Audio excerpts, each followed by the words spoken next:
So first off, we have here the Judgment card, and the Judgment card signifies new beginnings, contact, communication, a lot of like the fog lifting, and I want to say like emotional clarity, as you know, this is a love relationship spread. So I do feel kind of like communication coming through. We have here an earth sign. So this is the Queen of Pentacles. This showed up earlier in the previous reading. And this is a Taurus, a Virgo, or a Capricorn, sun, moon, or rising. I feel like for many of you, this is contact coming through from this person, and it might be they are not as financially stable as they seem. So for example, if you're in a relationship with them and they're making promises, oh, let's move in together, let's buy a house, let's purchase property, let's blend our families together.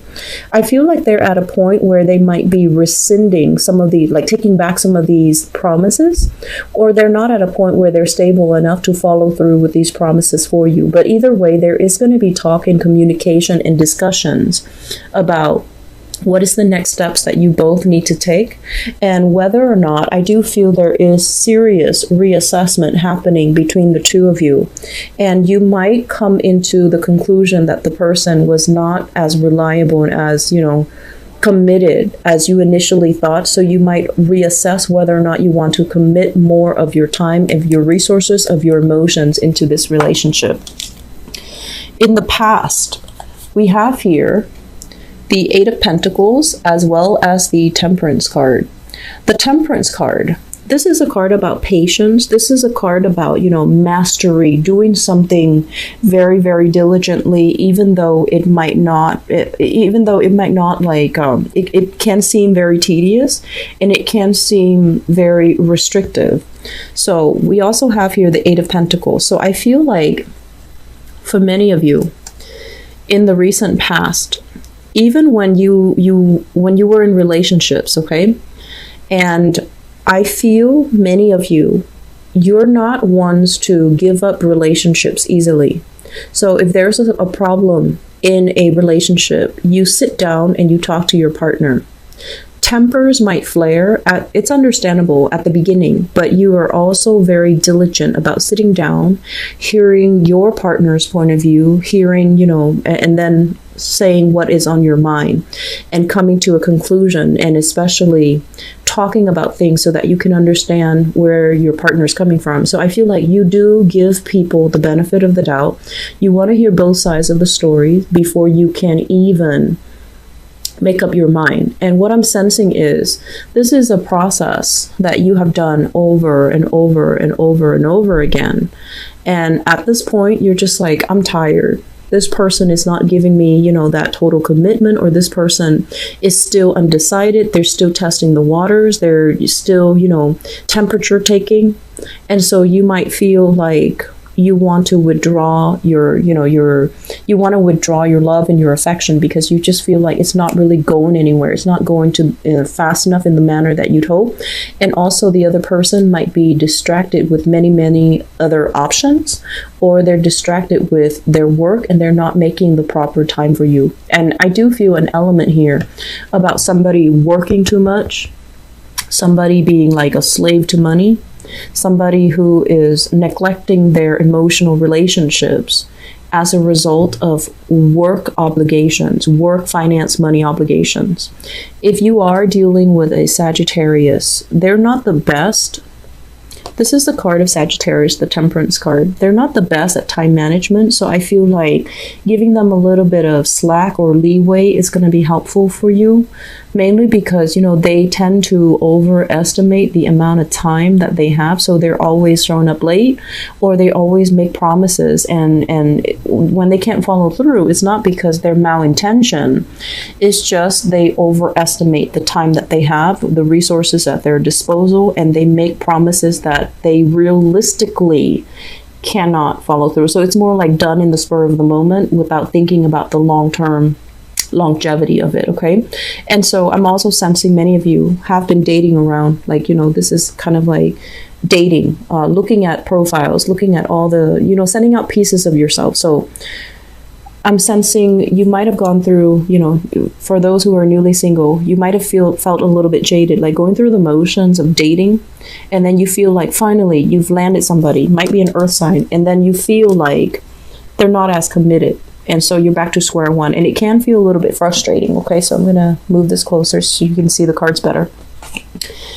At the center of the spread, 10 of Wands. This is moving away from a situation in the reverse position. It's just basically dropping a very, very heavy load, a burdensome relationship, and moving on. The Death card is very, very final. It's a major arcana card, and it basically means not looking back.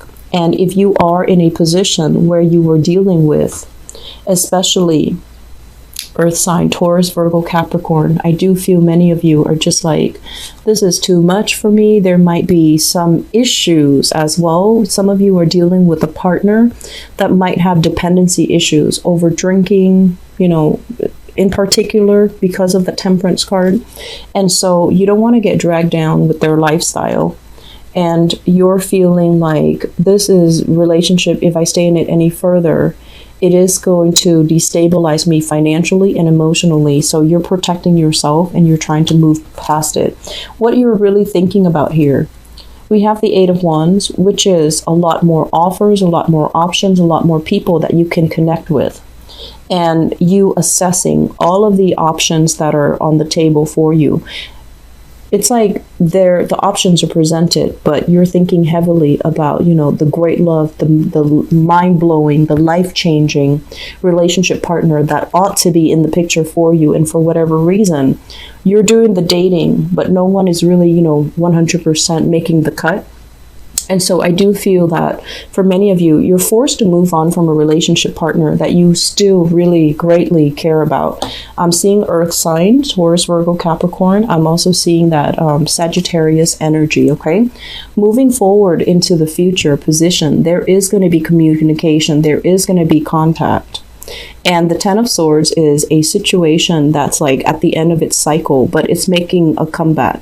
So when something is at an end of a cycle, it means it's basically not meant for you anymore. And so if you purposely, consciously go back to it, you're stuck in that cycle. It's a feedback loop, like an endless negative feedback loop. And so I would warn you, there is contact, communication coming from a person that you really care about. They're not at a point in their lives where they can give you what you want. And so if you re-engage with this energy, I feel like you have a very big choice here. You can re-engage if you can keep it very platonic.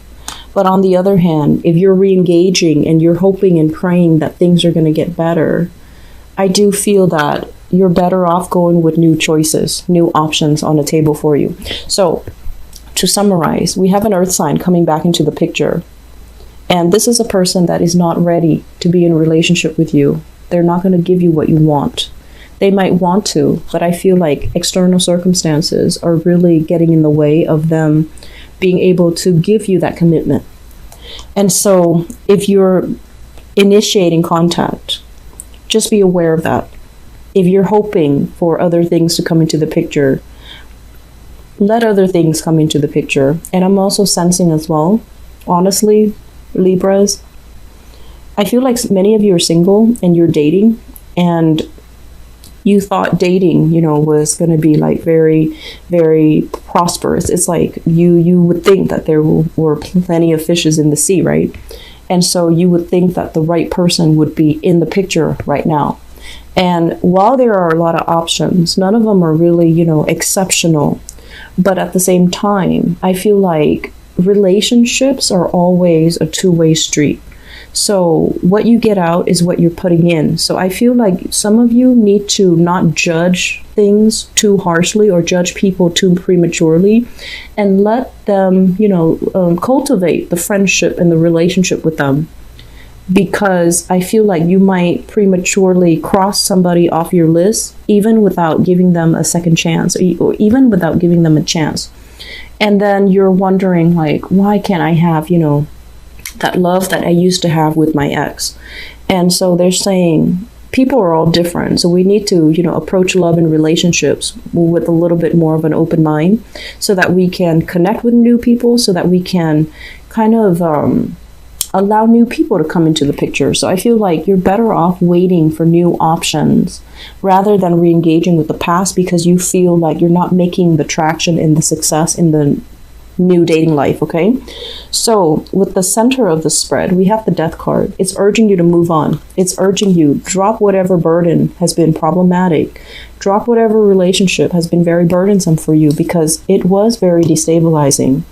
You needed to heal from relationships right now. You need to heal from it before you can achieve a partner that is right for you.